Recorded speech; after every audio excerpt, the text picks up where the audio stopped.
that केटा हो आरसीबीले के गरेको मेन्सले त 2025 कोमा आइपिएल पुरा डोमिनेन्ट भिक्री गरेर जित्यो अनि अहिले हेर त फाइनल डब्लुपिएल को 23 को हो कि 24 को चाहिँ जित्यो त्यही दिल्लीलाई नै अनि यो 26 मा Delhi versus RCB Umesh premier league को फाइनल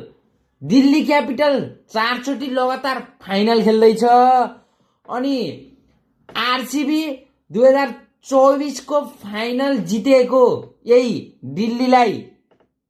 अनि फेरि पनि यो 2026 मा अहिले आरसीबी भर्सेस दिल्ली क्यापिटल को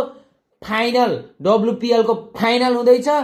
कोले जित्ला कमेन्ट गरिदेऊ केटा हो के आरसीबी ले फेरि जितेर 2 टाइम च्याम्पियन होला त कि दिल्ली क्यापिटल 4 चोटि लगातार फाइनल खेल्ने टिम एक न एक चोटि त जित्छ भनेर यो चोटिको टाइटल जितेर हामीले टाइटल जित्यो है भन्ने टिम होला कमेन्ट गर केटा हो अनि फलो है त